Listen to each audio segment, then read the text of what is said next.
I don't see a character switch coming out from FOW over there. I think he teased it before. I think he was hovering Falco on the character select. But I think the people want to see Ness. Yeah, they definitely do. A lot of FOW fans out there. This guy, quite the personality on him. And same could be said about Dabuz. Both very chill guys.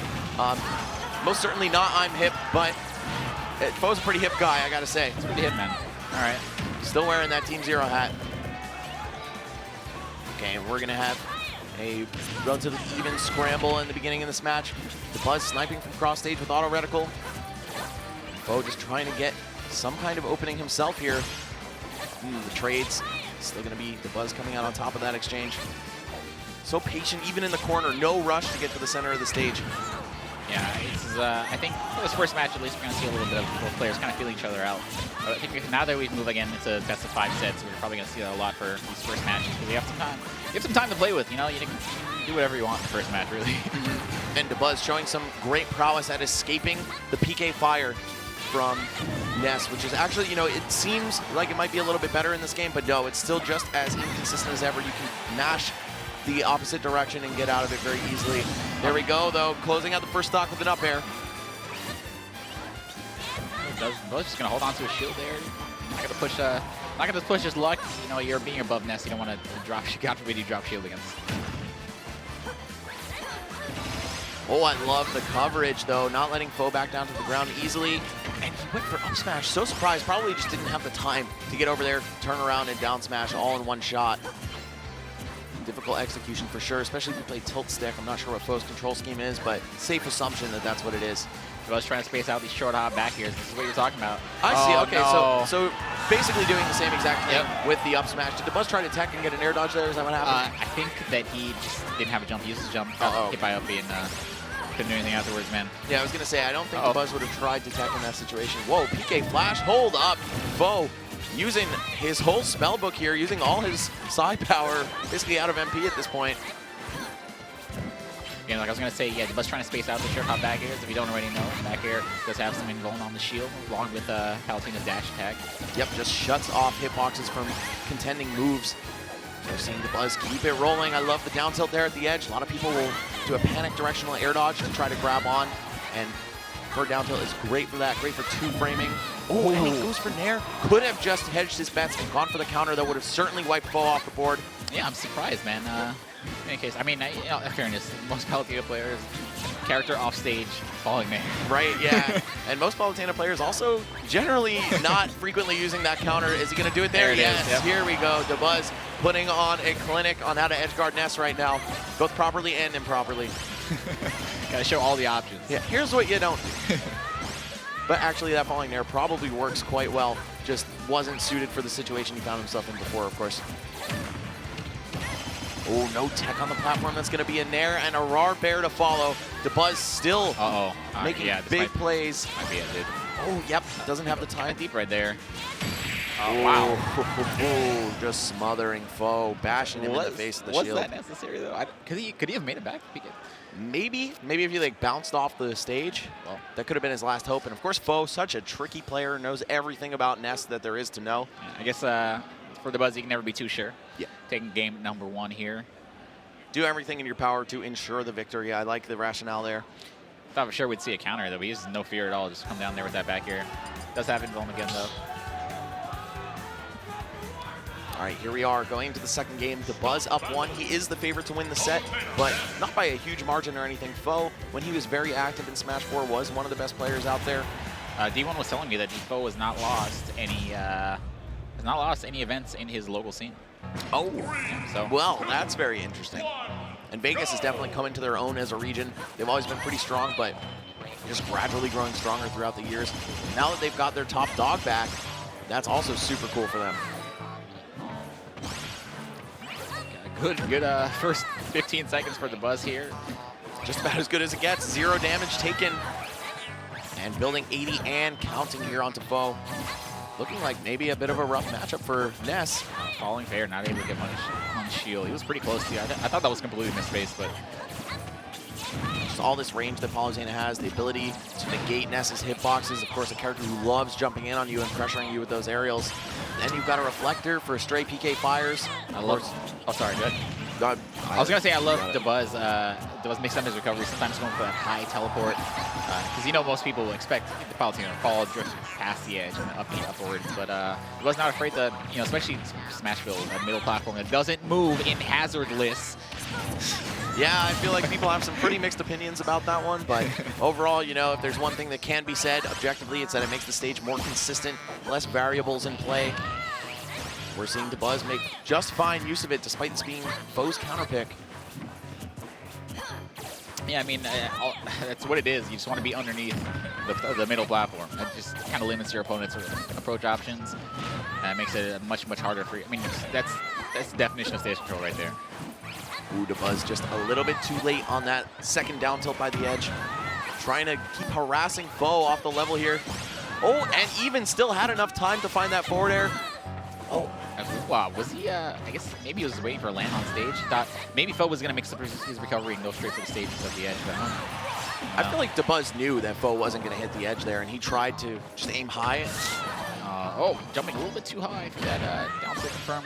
Oh, and the down throw, you got to be DIing those out at high percents, my friend. At the ledge, they're always looking for that, and if you hold in instinctively out of fear, it's just going to lead into a combo. FOW, maybe not enough hands-on experience with this character. Again, one of the least played in Smash 4. True, has quickly moved on to one of the characters you see very often, actually. I see a lot of Palutena players. For good reason, obviously. Right. Okay, fair to jab, just building some solid damage here, but FOW gonna need a little bit more than a 20% early damage combo to get himself back in this. Yeah, this is looking a little rough for him here in this game number 2. I don't know, man. I'm not sure what he's. I guess maybe a comfort pit for Smash Field. Doesn't seem like he's really taking advantage of the middle platform.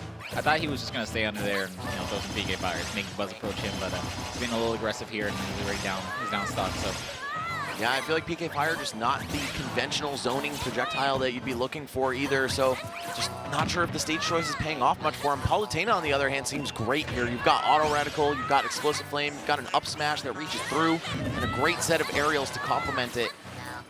Very reminiscent of what they said about Olimar in early Brawl on a stage like Yoshi's Island. Just stand under the platform and point the yellow stick at the bad guy. Oh, wow. So needle right through that jab, right out of the range of that jab. Dabuz yet again about to close this out. Oh, Buzz. That's always the last thing you expect when you kind of have your opponent in a really bad situation like that. You really expect them to just go straight for the edge and desperately try to stay alive. But it's very good to come back with an aggressive options like that sometimes. Yep, FOW with no signs of fear there, but oh, he's hanging on 140%, goes into the Explosive Flame just to absorb it, but of course, since they're little hits, one at a time, he's only going to heal about 3 damage off of that. Which is ridiculous, by the way, because it's so strong. Also strong, that forward air, which will close that game, number 2. Dabuz looking great so far, staying alive in the winner's bracket, looking to send FOW down to the other side. And he just has not shown any signs of letting up. And let me remind all of you that this is the player that people used to condemn for his defensive, boring play style.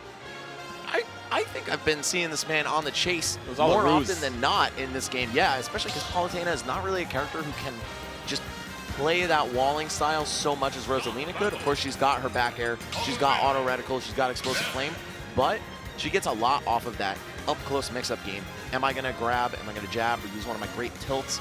So many good air chases and combos from her. You know, by all means, a character who can play offense and defense, but it looks like Dabuz is just either playing a balanced style or even favoring aggression just a little bit. I think Dabuz is just confident in this matchup, and he's looking like he doesn't want Ness to get anything started. You know, once Ness with momentum gets very scary. All right, well, first thing he does is run away and throw an Auto Reticle, so perhaps just trying to make me look dumb here. I do a great job of that myself, though. So we'll see what Dabuz is up to here in this third and potentially final game for FOW in the winner's bracket. Listen, Max, I love you, man. I love you. Don't be so hard on yourself, okay? Hey, man, you gotta have humility, right? Oh, he's going deep once again. Oh, drop nair. I love that from Dabuz. I feel like a lot of players are underutilizing that option for edge guards. Just they'll often, out of panic, want to jump first after they drop off the edge and go for an attack. But no, sometimes just dropping is optimal. Dude, I thought that Auto Reticle was gonna tap the PK Thunder and make him SD, but oh, that would be brutal, man. Imagine it had the homing capabilities to go for the Thunderbolt instead of the actual body of Ness. Yeah. And once again, man, it's really, like I said before, it's really just looking like Dabuz is feeling confident because I think he knows the offstage is like so much in his favor that he can kind of do whatever he wants. As long as he gets Ness off stage, he can kind of just do whatever he wants. You know, worst case scenario, you give Ness an extra 30% and he makes it back to stage. Oh, that spike. So strong in this game, by the way. It was one of the weakest in Smash 4 after having been one of the strongest spikes throughout Smash history. Now it's back to its former glory. Or at least make up his mind, dude. Yeah, right. It's like, do I want to min-max on my down air, or like, what's my stat build going to be? Another high recovery coming off of Dabuz, you know, makes it up sometimes. Not always safe, but really have to appreciate how Dabuz has not gotten any follow-up damage off of the PK fires dealt to him. Oh, and the great timing, not even using the hold hitbox there. FOW just gonna let it rip at the right time. Beyblades, baby. Yeah, you gotta, I mean, not really much you can do about that, especially if you're that low. It's just, gotta hold that. You can't even go past the edge if you want to. Uh-oh. FOW, oh my gosh. With the counterplay to the DI out of the PK fire, though, just throw another one if you know your opponent's gonna back up and land in that spot. And FOW read that high recovery that time. Double PK fires, getting some good damage on Dabuz. And we got FOW has taken the life lead here. This is the best he's looked in the set so far. This corner pressure going. Nares, Bears, Tigers, and Lions. Shield looking very, very low on Dabuz. He's gonna have to be a little more aggressive here. Bouncing the jab so obnoxious to get hit by. Yeah, it just makes you feel it. Even though I think it's still frame 8 from Smash 4, definitely not a fast jab by any means, but and also the hitbox, losing the ability to combo off it too. But yeah, the hitbox is huge. It's nice and fat and very consistent in landing the multi-hits. All right, FOW's figure something out here as he takes his first lead. Up throw, very interesting choice. Yo, FOW, chill, dude. All right, man. You're still down 2 games, FOW. Be careful, dude. Chill the heck out, my guy. This could be the end. No, it's gonna be the end of Dabuz instead. All right. Dabuz, yeah, Dabuz mistiming or misspacing his back air there, taking the PK2 to the face, giving FOW his first match of the set. Man, the crowd going wild as FOW stays alive in the set. That PK Thunder 2, so much knockback on that. I'm not sure if he got the red splat against the wall. There was so much going on the screen that I couldn't really tell. But, of course, if your knockback value exceeds, I believe, 6, which means basically if you're flying really fast at the wall, you're unable to tech the wall and stop yourself from getting stage spiked like that. That is one of the moves that is going to be a key offender of that rule. Yeah, I'm willing to bet that he was going a little bit too fast to tech that one. Again, you'll have to rewatch the tapes later, but getting hit by PK2 is a lot of knockback. We did find out, of course, though, there are some attacks you can hold down to slow down your knockback just enough where you can tech. I don't think PK2 is one of them. Very, very powerful knockback attack. Yeah, I've seen some weird stuff where I think it was a Ridley down smash that caused this, where it hit somebody into the stage with the red sparks, but their angle was pointed at the stage still, so they hit the stage again and got the blue sparks and were able to tech it. Oh, nice. Yeah. But either way, that was certainly not the case there. Dabuz went in one direction and one direction only after he hit that ledge, and it was to the depths of Smashville. Here we go into the next game. Dabuz, what, scared off of Palutena already off of 1-2 stop? Yeah, it's pretty interesting because honestly, he looks like he's been in control. Even in that last match, he was in control for most of the match. You know, FOW was able to make some good decisions running back. Maybe he's so confident with Palutena that he wants to get some data here with Olimar, and then worst case scenario, go back to Palutena for game 5. Yeah, just see how it goes. Maybe, I don't know. Risky play against a guy like FOW. Such a tenacious player. This guy never gives up. You can see he's still got so much fight left in him. Not getting discouraged by the pretty rough first 2 games. And also, just want to point out, FOW, no signs of switching off his character here after getting kind of clapped up.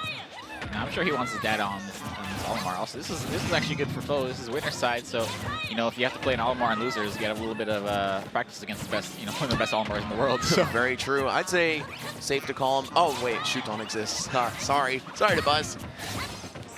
Oh, that's why I said one of the best. You know? Yeah, no, you got it, man.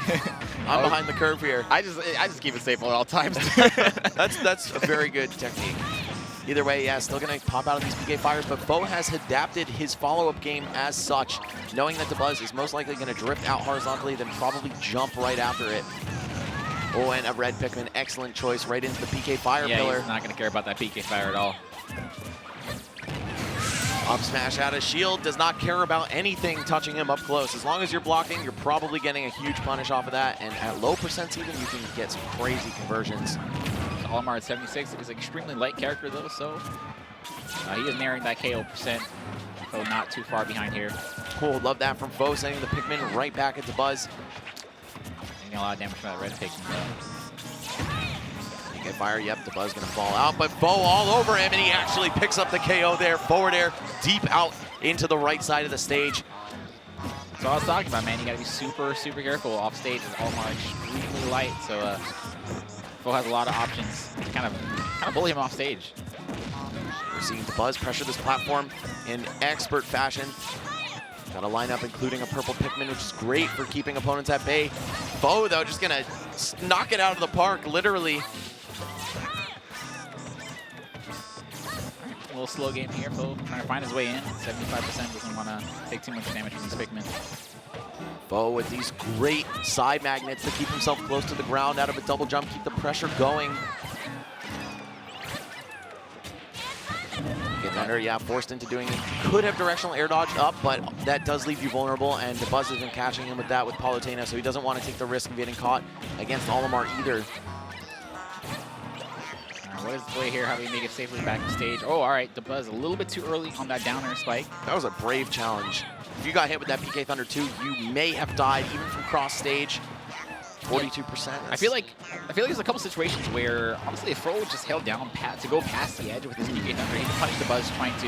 Dabuz very often will try to like down tilt on the edge to just like maybe tap him out of PK Thunder or something. But if FOW were to just hold down and go past the edge, it's risky. It's very risky, but I've definitely seen situations where it would work.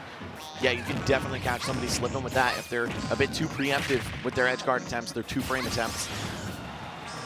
Now FOW still with a chance here, just needs to close the stock out before he takes too much of that damage over time from the Pikmin. Dabuz gonna slow it down a little bit. He knows he has FOW on the last stock here, so he's gonna try and get as much damage. It's not gonna be much. It's not gonna be much, as another forward air will close out that Olimar stock.